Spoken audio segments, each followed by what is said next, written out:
Hello people, welcome to TP classes 2 minute series में। आज हम बात करेंगे साइंस एंड टेक से रिलेटेड एक टॉपिक के बारे में जो कि रिसेंटली एक इंसिडेंट हुआ in Andhra Pradesh which was related with the styrene gas leak. So video start करने से पहले लेट मी इन्फॉर्म यू कि हमारे जो कोर्सेज़ हैं अब 2020 एंड 2021 के लिए भी अवेलेबल हैं। सो आप हमारी वेबसाइट को विज़िट कर सकते हैं।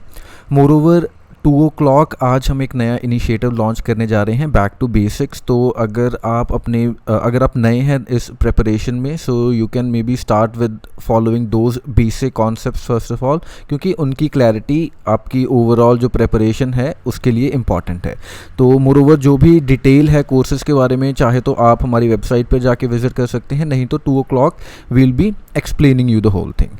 ठीक है जी, सो स्टार्ट करते हैं video. So this incident took place in South Korean company LG Polymers plant which is located in Andhra Pradesh. 7 मई की बात है ये, एंड इस गैस लीक के बाद 8 to 10 people might have lost their lives and इससे ज़्यादा कहीं बड़े नंबर्स हैं जो हेल्थ प्रॉब्लम्स फेस कर रहे हैं due to inhalation of this gas. तो अगर हम स्टायरीन गैस की ओवरऑल बात करें, हम इसको क्लासीफाई करते हैं as volatile organic compound. And styrene basically क्या है, बेंजीन का ही फर्दर एक आगे कंपाउंड है, सो बेंजोइक कंपाउंड है एंड ये फ्लेमेबल है, so it is a flammable liquid. And utility की बात करें, यूज़ क्यों करते हैं हम इसको, क्योंकि it is use in the manufacture और इंडस्ट्रियल प्रोडक्ट्स जैसे कि आपके polystyrene, fibre glass, rubber, latex, तो ये सब चीज़ें। सो जो वाइट कलर के ग्लासेस में आप बाहर चाय कॉफ़ी पीते हैं ना, तो वो सब किससे बने होते हैं, वो स्टायरीन से ही बने होते हैं। एंड सोर्सेज की बात करें, सो अगर हम जो इंडस्ट्रियल सोर्सेज हैं, फॉर एग्जांपल दीज प्लांट्स, इनको छोड़ दें तो इसके अलावा भी व्हीकल एग्जॉस्ट में, सिगरेट स्मोक एंड कुछ नेचुरल फूड्स जैसे फ्रूट्स एंड वेजिटेबल्स, तो ये सभी भी रिलीज़ करते हैं स्टायरीन गैस को। बट ऑल्दो अगर हम कंपैरेटिवली देखें तो जो इनकी क्वांटिटी है इन सब सोर्सेज से वो काफ़ी कम होती है। ठीक है। एंड ओवरऑल स्टायरीन के अगर हम फीचर्स की बात करें, केमिकल एंड फिजिकल जो भी इसके फीचर्स हैं, तो कलरलेस गैस है, टॉक्सिक ज़रूर है। एंड टॉक्सिक कब हो जाती है, जब जो स्टायरीन है इट मिक्सेस विद ऑक्सीजन। तो जो स्टायरीन के मोनोऑक्साइड्स हैं या डाइऑक्साइड्स हैं वो काफ़ी ज़्यादा हद तक लीथल हो सकता है ये आपके लिए, है ना। और जो बेंजीन खुद है जिसका स्टायरीन डिराइव्ड कंपाउंड है, तो वो खुद ही कार्सिनोजेनिक है। लेकिन स्टायरीन की कार्सिनोजेनिसिटी जो है अभी तक वो प्रूवन नहीं है, ऑल्दो जो रिसर्चेस हैं वो कुछ रिसर्चेस पॉइंट आउट करती हैं कि जो स्टायरीन है it might be causing leukaemia and all, लेकिन अभी तक हमें प्रूवन कुछ ऐसे रिजल्ट नहीं मिले हैं। अगर हम इंटेंसिटी ऑफ इनहेलेशन की बात करें, तो अगर सफिशेंट इंटेंसिटी में, सफिशेंट अमाउंट में स्टायरीन इनहेल कर चुका है कोई इंसान, तो it might prove fatal to him और हर।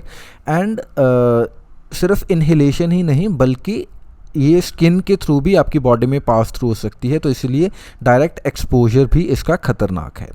ठीक है। एंड इसका बॉइलिंग पॉइंट काफ़ी ज़्यादा हाई है, 145 डिग्री के अराउंड है। तो इसीलिए यूजुअली जो आपके इंडस्ट्रीज़ हैं वहाँ पर इसको नॉर्मल एम्बिएंट टेम्परेचर्स पर ही रखा जाता है, क्योंकि यूजुअली लिक्विड से ये वेपर फॉर्म में नहीं जाती अगर इतना टेम्परेचर इसको नहीं मिलता।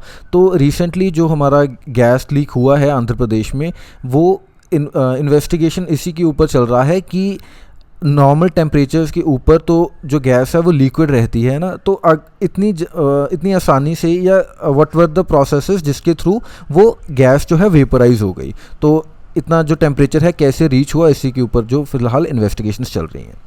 आगे अगर हम इसके एक्सपोजर की बात करें तो क्या क्या प्रॉब्लम्स हो सकती हैं। रेस्पिरेटरी प्रॉब्लम्स के साथ साथ irritation in eyes and mucus membrane and moreover gastro intestinal issues, तो ये सब चीज़ें जो है शॉर्ट टर्म एक्सपोजर के थ्रू हो सकती हैं।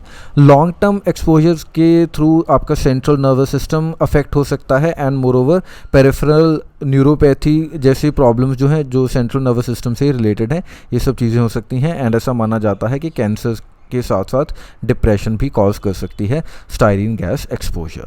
सो that is all, and I would again remind you that 2 o'clock today will be starting a new initiative, back to basics. ठीक है जी। एंड इसके बाद जो भी हमारे कोर्सेज़ हैं वो आप अभी भी जाके वेबसाइट पर विज़िट कर सकते हैं। नॉमिनल प्राइस के ऊपर हमने काफ़ी ज़्यादा कोर्सेज़ आपके लिए लॉन्च किए हैं, and this year we are even introducing political science optional and essay courses on a wider scale. तो अगर आप चाहते हैं तो आप अवेल कर सकते हैं इन कोर्सेज़ को हमारी वेबसाइट पर जाकर. ठीक है जी, that is all, thank you.